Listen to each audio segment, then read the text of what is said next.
Pradeep CR, ಚಿಕ್ಕಗುಪ್ಪಿನಹಳ್ಳಿ ದೇವಸ್ಥಾನ, ರಂಗನಾಥಸ್ವಾಮಿ ದೇವಸ್ಥಾನ ಕಾರ್ಯದರ್ಶಿ. ಈ ಕ್ಷೇತ್ರ ಶ್ರೀ ಹೊನ್ನೇಗುಡ್ಡ ಕ್ಷೇತ್ರ, ಶ್ರೀ ರಂಗನಾಥಸ್ವಾಮಿ ಆದಿದೇವ ರಂಗನಾಥಸ್ವಾಮಿ ಕ್ಷೇತ್ರ ಅಂತೇಳಿ ನಮ್ಮ ಪೂರ್ವಿಕರೆಲ್ಲರೂ ಕೂಡ ಇಲ್ಲಿ ಆರಾಧನೆ ಮಾಡ್ತಿದ್ದಾರೆ. ಆದರೆ ಈ ಹಿಂದೆ ನಮಗೆ ಪೂರ್ವಿಕರು ತಿಳಿಸಿರುವುದು, ಅನುಭವಿಗಳು ತಿಳಿಸಿರುವ ವಿಚಾರವಾಗಿ ಈ ಕ್ಷೇತ್ರದ ಹಿಂದೆ ಲಕ್ಕುಳ್ಳಿ ಡ್ಯಾಮ್ ಆಗೋಕ್ಕಿಂತ ಮುಂಚಿತವಾಗಿ ನದಿಯ ಭದ್ರಾ, ಈ ಹೊನ್ನೇಗುಡ್ಡದ ಆಸುಪಾಸಿನಲ್ಲಿ ಭದ್ರಾ ನದಿ ಹರಿತಾ ಇದೆ. ಭದ್ರಾ ನದಿಯ ಅಂಚಿನಲ್ಲಿ ಸುಮಾರು ಒಂದು 8-10 ಗ್ರಾಮಗಳು ಈ ಸ್ವಾಮಿಯ ಸನ್ನಿಧಾನಕ್ಕೆ, ಕ್ಷೇತ್ರ ಸನ್ನಿಧಾನಕ್ಕೆ ಹೊಂದ್ಕೊಂಡು ಗ್ರಾಮಗಳಿದ್ವು. ಅವರೆಲ್ಲರೂ ಕೂಡ ಈ ಕ್ಷೇತ್ರಕ್ಕೆ ಎಲ್ಲ ಒಟ್ಟಾಗಿ ವರ್ಷಕ್ಕೊಂದ್ಸಲ ಸ್ವಾಮಿಯ ಜಾತ್ರೆ, ಉತ್ಸವ, ಎಲ್ಲ ಧಾರ್ಮಿಕ ಕಾರ್ಯಕ್ರಮಗಳು ನಡೆಸ್ಕೊಂಡು ಸ್ವಾಮಿಗೆ ಎಲ್ಲರೂ ದೈವಿಕ ಸಂಬಂಧ ಹೊಂದ್ಕೊಂಡು ಹೋಗ್ತಾಯಿದ್ರು. ಸೊ ಕಾರಣಾಂತರ ಲಕ್ಕುಳ್ಳಿ ಡ್ಯಾಮ್ ಕಟ್ಟಾದ ನಂತರ ಎಲ್ಲ ನೀರಾವರಿ ಹಿಡುವಳಿ ಎಲ್ಲ ಬಂದಾದಮೇಲೆ ಗ್ರಾಮಗಳೆಲ್ಲ ಎಕ್ಸ್ಟೆನ್ಷನ್ ಆಗಿ ಪುನರ್ವಸತಿಯಾಗಿ ಹೊಸ ಗ್ರಾಮಗಳೆಲ್ಲ ನಿರ್ಮಾಣ ಆದಾಗ ಎಲ್ಲ ಗ್ರಾಮಗಳು ಚೇತರಿ ಬೇರೆ ಬೇರೆ ಕಡೆ ಹೊನ್ನಟ್ಟಿ ಸ್ವಲ್ಪ ದೂರಕ್ಕೆ 4 ಕಿಲೋಮೀಟರ್ ದೂರ ಹೋಗುತ್ತೆ, ಹಿರಿಯೂರು ಸ್ವಲ್ಪ ದೂರ ಹೋಗುತ್ತೆ, ಗೊಂದಿ ಕೂಡ ಎಲ್ಲ ಗ್ರಾಮಗಳು ಹೊಸ ನವ ನಿರ್ಮಾಣ ಹೊಂದುತ್ತವೆ. ಆನಂತರವಾಗಿ ಜಾತ್ರೆ ಸಾವಿರಾರು ವರ್ಷದಿಂದ ನಡೆದುಕೊಂಡಿರ್ತಕ್ಕಂಥ ಕಾರ್ಯಕ್ರಮ ಕೆಲವು 100 ವರ್ಷಗಳ ಕಾಲ ಜಾತ್ರೆ ಇಟ್ಟಿದೆ ಅಂತೇಳಿ ನಮ್ಮ ಪೂರ್ವಿಕರು ಹೇಳಿದ್ದಾರೆ. ಆನಂತರವಾಗಿ ಈ ಕ್ಷೇತ್ರಕ್ಕೆ ನಮ್ಮ ಸ್ಥಳೀಯವಾಗಿರ್ತಕ್ಕಂಥ ಈ ಒಂದು 20 ವರ್ಷದಿಂದ ಸಾರಿಗೆ ಸಿದ್ಧತೆ ಮತ್ತು MLA ಅವರು ಈ ಕ್ಷೇತ್ರದ ಅಭಿವೃದ್ಧಿ ಕಾರ್ಯವನ್ನು ಮಾಡಬೇಕು ಅಂತೇಳಿ SR ಬೊಮ್ಮೆ ಚೀಫ್ ಮಿನಿಸ್ಟರ್ ಇದ್ದಾಗ ಅವ್ರನ್ನ ಕರೆಸಿ ಈ ಗುಡ್ಡಕ್ಕೆ ರಸ್ತೆ ಮಾರ್ಗ ಮಾಡ್ತಾರೆ, ಎಲೆಕ್ಟ್ರಿಸಿಟಿ ವ್ಯವಸ್ಥೆ ಮಾಡ್ತಾರೆ, ನೀರಿನ ವ್ಯವಸ್ಥೆ ಮಾಡ್ತಾರೆ, ದೇವಸ್ಥಾನದ ಜೀರ್ಣೋದ್ಧಾರ ಕಾರ್ಯವನ್ನು ಹಮ್ಮಿಕೊಳ್ತಾರೆ. ಸರ್ಕಾರ ಬಿದ್ದೋಗುತ್ತೆ, ಅಷ್ಟೊತ್ತಿಗೆ ದೇವಸ್ಥಾನದ ಅರ್ಧಬರ್ಧಾಗಿ ಬಿಟ್ಟೋಗುತ್ತೆ. ಆನಂತರವಾಗಿ ಶಾಂತಪ್ಪ ಸ್ವಾಮೀಜಿಯವರು ಅಂತೇಳಿ ಸಂತರು ನಮ್ಮ ಗೊಂದಿಯ ಪಕ್ಕದಲ್ಲಿ ಪಾಂಡುರಂಗ ಆಶ್ರಮ ಅಂತಿದೆ. ಅಲ್ಲಿ ಪಂಡರಿ ಸಂಪ್ರದಾಯದ ಪ್ರಕಾರ ಅವರು ಬಂದು ಸಾಧುಗಳಾಗಿ ಅವರು ಒಂದು ಆಧ್ಯಾತ್ಮ ಸಾಧನೆ ಮುಂದುವರಿಸ್ತಾ ಇರ್ತಾರೆ. ಈ ಕ್ಷೇತ್ರ ಸರ್ಕಾರ ವತಿಗೆ ಅಭಿವೃದ್ಧಿ ಆಗಲಿ ಕೊಟ್ಟಾಗ ಅರ್ಧಬರ್ಧಾಗಿರ್ತಕ್ಕಂಥ ಕ್ಷೇತ್ರಕ್ಕೆ ಅಲ್ಲಿರ್ತಕ್ಕಂಥ ಪಾಂಡುರಂಗ ಆಶ್ರಮದ ಸ್ವಾಮೀಜಿಗಳು, ನಾಮದೇವ ಭಾರತಿಯವರು ಶಾಂತಪ್ಪ ಸ್ವಾಮೀಜಿಯವರನ್ನ ಕ್ಷೇತ್ರದ ಅಭಿವೃದ್ಧಿಗೆ ಹೋಗಿ ಅಂತ ಕಳಿಸ್ಕೊಡ್ತಾರೆ. ಅವರೊಂದು 15-20 ವರ್ಷಗಳ ಕಾಲ ಈ ಕ್ಷೇತ್ರದಲ್ಲಿ ದೇವಸ್ಥಾನ ಅರ್ಧಬರ್ಧ ಆಗಿರ್ತಕ್ಕಂಥ ಪೂರ್ಣ ಪ್ರಮಾಣದ ದೇವಸ್ಥಾನ ನಿರ್ಮಾಣ ಮಾಡ್ತಾರೆ, ಗೋಪುರ ನಿರ್ಮಾಣ ಮಾಡ್ತಾರೆ, ಇರಲಿಕ್ಕೆ ಪಕ್ಕದಲ್ಲಿ ವಸತಿ ಗೃಹ ನಿರ್ಮಾಣ ಮಾಡಿಕೊಂಡು ಸೇವೆ ಮಾಡ್ಕೊಂಡು ಹೋಗ್ತಾ ಇರ್ತಾರೆ. ಆನಂತರವಾಗಿ ಅವರು ತೀರೋದ ನಂತರ ಮುಂದೆ ಮತ್ತೆ ನಾವು ಸ್ಥಳೀಯವಾಗಿರ್ತಕ್ಕಂಥ ಗ್ರಾಮದವರೆಲ್ಲ ಸೇರಿಕೊಂಡು ಈ ಕ್ಷೇತ್ರದ ಹೊಸ ರಾಮನವಮಿ ಉತ್ಸವ ಅವರೇನು ಹಾಕ್ಕೊಟ್ಟಿದ್ರು, ರಾಮನವಮಿ ರಥೋತ್ಸವ ಕಾರ್ಯಕ್ರಮ, ನಿತ್ಯ ಪೂಜೆ ಕಾರ್ಯಕ್ರಮ, ಧಾರ್ಮಿಕ ವಿಧಿವಿಧಾನಗಳನ್ನು ನಡೆಸ್ಕೊಂಡು ಬರ್ತಾ ಇದ್ದೀವಿ. ಈ ಕ್ಷೇತ್ರಕ್ಕೆ ತಂದೆ ಆಗಿರ್ತಕ್ಕಂಥ ಪೌರಾಣಿಕ ಇತಿಹಾಸವೂ ಇದೆ. ಸ್ವಾಮಿ ಹಿಂದೆ ಕುಬೇರನಿಗೆ ಹೊನ್ನನ್ನು ಅಳೆದು ತನ್ನ ಕೊಳಗನ ತಲೆಗೆ ಇಟ್ಕೊಂಡು ಮಲಗಿದ್ದಾನೆ ಅಂತೇಳಿ ಪೂರ್ವಿಕರು ಹೇಳ್ತಾರೆ. ಆನಂತರವಾಗಿ ಹಿಂದೆ ಭದ್ರಾ ಮತ್ತು ತುಂಗೆ ಇಬ್ಬರು ಅಕ್ಕ ತಂಗಿಯರು ಬಾಳೆಹೊನ್ನಲ್ಲಿ ಏನು ಅದರ ಹುಟ್ಟು ಜಾಗ ಇದೆ, ಆ ಹುಟ್ಟಿನ ಜಾಗದಲ್ಲಿ ತುಂಗೆ ಭದ್ರೆನ ಬಿಟ್ಟು ಮುಂದೆ ಹೋಗ್ತಾಳೆ. ಆನಂತರವಾಗಿ ಅಕ್ಕನ ಹುಡ್ಕೊಂಡು ಭದ್ರೆ ನದಿ ತುಂಗಾ ನದಿಗೆ ಕೂಕೊಂಡು ಅಕ್ಕ ಅಂತ ಜೋರಾಗಿ ಕೂಕೊಂಡು ಬರ್ತಾ ಇರಬೇಕಾದ್ರೆ, ರಭಸವಾಗಿ ಬರ್ತಾ ಇರಬೇಕಾದ್ರೆ ಈ ಸ್ವಾಮಿಯ ಸನ್ನಿಧಾನಕ್ಕೆ ಭದ್ರೆ ಈ ದಿಕ್ಕನ್ನು ಹರ್ಕೊಂಡು ಬರ್ತಾ ಇದ್ದಾಳೆ. ಈ ದಿಕ್ಕು ಹರ್ಕೊಂಡ್ಬರ್ತಕ್ಕಂಥ ಭದ್ರೆ ಸ್ವಾಮಿಯ ಹಿಂಭಾಗದಲ್ಲೇ ಸ್ವಾಮಿಯ ಗುಡ್ಡನೇ ಅರ್ಧ ಕಟ್ಟೋಗಂತ ರಭಸವಾಗಿ ಬರ್ತಾ ಇರ್ತಕ್ಕಂಥ ಒಂದು ರಭಸವನ್ನು ತಿಳಿದಂಥ ಕೂಗಮಲ್ಲೇಶ್ವರ ಸ್ವಾಮಿ ಅಂತೇಳಿ ಸ್ವಾಮಿಯ ಮುಂಭಾಗದಲ್ಲಿ ಹೊಳೆ ಅಂತೇಳಿ ಇರ್ತಾನೆ. ಆ ಸ್ವಾಮಿಯಲ್ಲಿದೆ ಕೂಗಿ ರಂಗನಾಥಸ್ವಾಮಿ ಹೇಳ್ತಾನೆ, ರಂಗ ಭದ್ರೆ ಭಾಳ ಸ್ಪೀಡಾಗಿ ರಭಸವಾಗಿ ಹರಿದು ಬರ್ತಾ ಇದ್ದಾಳೆ, ನಿನ್ನ ಕೊಚ್ಕೊಂಡು ಹೋಗೋ ಸ್ಪೀಡಾಗಿ ಬರ್ತಾ ಇದ್ದಾಳೆ, ಸ್ವಲ್ಪ ಅವಾಯ್ಡ್ ಮಾಡು ಅಂತೇಳಿ ಅಲ್ಲಿಂದ ಕೂಗಮಲ್ಲೇಶ್ವರ ಸ್ವಾಮಿ ರಂಗನಾಥಸ್ವಾಮಿ ಸೂಚನೆ ಕೊಟ್ಟಾಗ ರಂಗನಾಥಸ್ವಾಮಿ ಎದ್ದು ಭದ್ರೆಗೆ ತಾನು ಬರ್ತಕ್ಕಂಥ ರಭಸವನ್ನು ಸ್ಪೀಡನ್ನು ನಿಲ್ಲಿಸಿ ದಕ್ಷಿಣದ ಕಡೆ ಅಂಕುಡೊಂಕಿನಲ್ಲಿ ಹರಿತಕ್ಕಂಥ ಒಂದು ಲೀಲೆಯನ್ನು ನಡೆದಿದ್ದಾರೆ ಅಂತೇಳಿ ಪೌರಾಣಿಕವಾಗಿ ಅದನ್ನು ಇಂದಿಗೂ ಕೂಡ ಒಂದು ನಮ್ಮ ಪೂರ್ವಿಕರು ಹೇಳ್ಕೊಂಡು ಬರ್ತಾ ಇದ್ದಾರೆ. ಆದರೆ ಇದರ ವಿಚಾರವಾಗಿ ಇನ್ನೂ ವೈಜ್ಞಾನಿಕವಾಗಿ ಪಕ್ಕದ ಸನ್ನಿಧಾನದಲ್ಲಿ ಸಿದ್ಧವೀರ ಮಹಾಸ್ವಾಮಿಗಳ ಗದ್ಗೆ ಅಂತ ಇದೆ ಗೋಣಿಬೀಡಿನಲ್ಲಿ. ಅದು ತುಂಬ ಇತಿಹಾಸ ಪ್ರಸಿದ್ಧವಾದಂಥ ಒಂದು ಗುರುಗಳ ಸನ್ನಿಧಾನ. ಅವರು ಒಂದು ಕಾಲಜ್ಞಾನ ಹೊತ್ತಿಗೆಯನ್ನು ಬರೆದಿದ್ದಾರೆ. ಅದು ಗುರುವಾಣಿ ಅಂತೇಳಿ ಪ್ರಕಟ ಆಗಿದೆ ಲೋಕಕ್ಕೆ. ಒಂದು ಪುಸ್ತಕನೂ ಕೂಡ ಅಲ್ಲಿರ್ತಕ್ಕಂಥ ಈಗಿನ ಸಿದ್ಧವೀರ ಮಹಾಸ್ವಾಮಿಗಳು ಹೊರಬಂದಿದ್ದಾರೆ, ಮಹಾನ್ ತಪಸ್ವಿಗಳವರು. ಆ ಗುರುವಾಣಿಗಳಲ್ಲಿ ನಮ್ಮ ಸನ್ನಿಧಾನಕ್ಕೆ ಸಂಬಂಧಪಟ್ಟಂಗೆ ಪುಸ್ತಕದಲ್ಲಿ ಈ ಕ್ಷೇತ್ರದಲ್ಲಿ ಏನಿದೆ ಅನ್ನೋದ್ರ ಬಗ್ಗೆ ಒಂದು ಗುರುವಾಣಿ ಉಲ್ಲೇಖ ಆಗಿದೆ. ಅದರಲ್ಲಿ ಹೇಳಿದ್ದಾರೆ, ಭದ್ರಯ್ಯಂ ಮಂತ್ರಶಕ್ತಿಯಿಂದ ತಡೆ ಹಿಡಿದ ಗುರುವರಿಯರು ಗಿರಿಶಿಖರದವಳು ನಿಂದಿಯರು ಆದಷ್ಟು ಬೇಗ ನೀವು ಹೋಗಿ ಅಂತೇಳಿ ಒಂದು ಹಳೆಗನ್ನಡದ ವಾಕ್ಯದಲ್ಲಿ ಗುರುವಾಣಿ ಪ್ರಕಟ ಆಗಿದೆ. ಅಲ್ಲಿರ್ತಕ್ಕಂಥ ಗುರುಗಳು ಅದಕ್ಕೆ ವ್ಯಾಖ್ಯಾನ ಬರೆದಿದ್ದಾರೆ.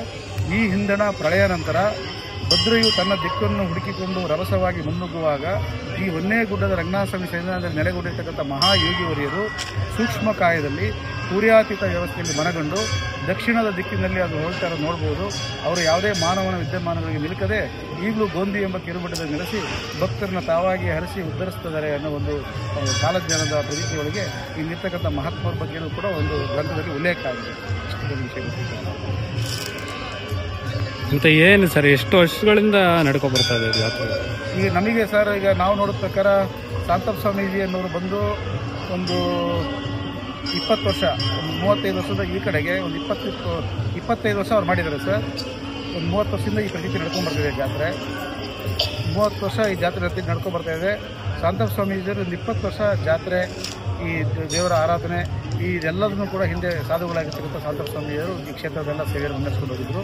ಅವರು ಕಾಲಾದಿನ ಆದಮೇಲೆ ನಾವು ಸ್ಥಳೀಯ ಗ್ರಾಮದವರು, ಅಕ್ಕಪಕ್ಕ ಗ್ರಾಮದವರು ಎಲ್ಲ ಸೇರಿಕೊಂಡು ಅವರು ಮಾಡಿಕೊಂಡು ಬಂದಂಥ ಎಲ್ಲ ಧಾರ್ಮಿಕ ವಿಧಿವಿಧಾನಗಳನ್ನ ಮುಂದುವರ್ಸ್ಕೊಂಡು ಹೋಗ್ಬೇಕು ಅಂತೇಳಿ ನಾವೆಲ್ಲ ಸೇರಿ ಮುಂದುವರ್ಸ್ಕೊಂಡು ಸಾಮೂಹಿಕವಾಗಿ ಎಲ್ಲ ಚಿಕ್ಕಮಲ್ಲಿ ಗೊಂದಿ ಅಕ್ಕಪಕ್ಕ ಎಲ್ಲ ಗ್ರಾಮದವರು ಕೂಡ ಆ ಸ್ವಾಮಿಯವರು ಏನು ಹಿಂದೆ ಜಾತ್ರಾ ದೇವ್ರ ಕಾರ್ಯಕ್ರಮ ಏನು ಆರಾಧನೆಗಳು ಯಾವ್ಯಾವ ಮಾಡಬೇಕು ಅಂತ ಏನು ಮಾಡಿದ್ರು ಅದನ್ನು ನಾವು ಚರ್ಚೆ ಮಾಡ್ಕೊಂಡು ಹೋಗ್ತೀವಿ. ಸರ್, ಪ್ರತಿ ವರ್ಷ ಶ್ರೀರಾಮನವಮಿ ದಿನ ಇಷ್ಟೇ ಅದ್ದೂರಿಯಾಗಿ ಮಾಡ್ತಾರೆ. ಪ್ರತಿ ವರ್ಷವೂ ಕೂಡ ಶ್ರೀರಾಮನವಮಿನ ಎಲ್ಲ ಗ್ರಾಮದವರು ಸಡಗರದಿಂದ ಎಲ್ಲರೂ ಒಟ್ಟಾಗಿ ಪೂರ್ವಭಾವಿಯಾಗಿ ರಾಮನವಮಿ ಬರೋಕ್ಕಿಂತ ಮುಂಚೆ 10 ದಿವಸ ಮುಂಚೆ ಎಲ್ಲ ಗ್ರಾಮದಲ್ಲ ಚರ್ಚೆ ಮಾಡಿ ಈ ಒಂದು ಕಾರ್ಯಕ್ರಮಗಳನ್ನ ಸುಸೂತ್ರವಾಗಿ ಸ್ವಾಮಿಯ ಕಾರ್ಯವನ್ನು ಮಾಡ್ಕೊಂಡು ಹೋಗ್ತಾ ಇದ್ದೀವಿ. ಇದಕ್ಕೆಲ್ಲ ಸ್ವಾಮಿಯ ಸದ್ಭಕ್ತರುಗಳ ಸಹಕಾರವೇ ಹೆಚ್ಚಿಗೆ.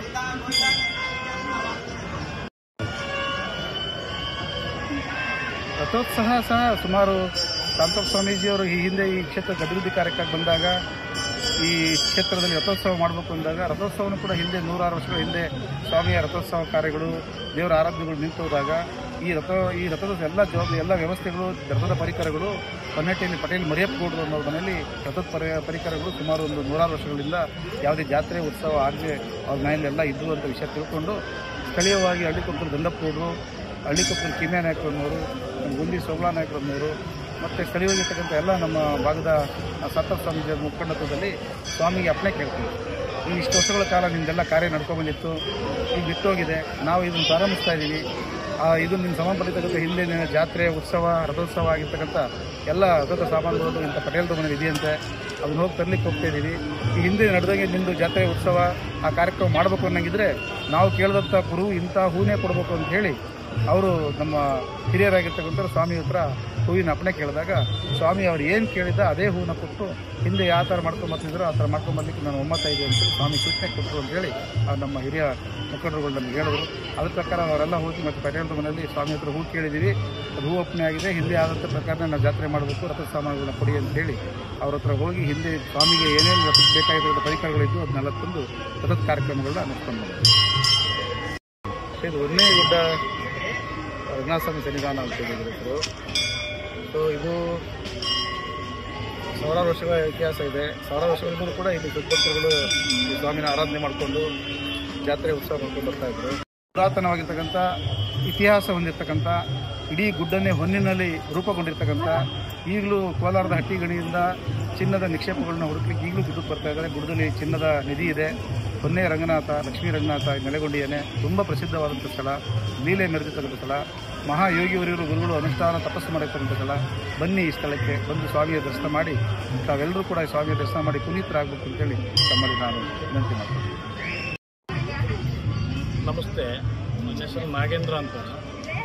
ಈ ರಂಗನಾಥ ಸ್ವಾಮಿ ದೇವಸ್ಥಾನದ ಟ್ರಸ್ಟಿನ ಅಧ್ಯಕ್ಷರು ನಾಗೇಂದ್ರ, ಚಿಕ್ಕವಕನಹಳ್ಳಿ ಗ್ರಾಮದಲ್ಲಿದೆ.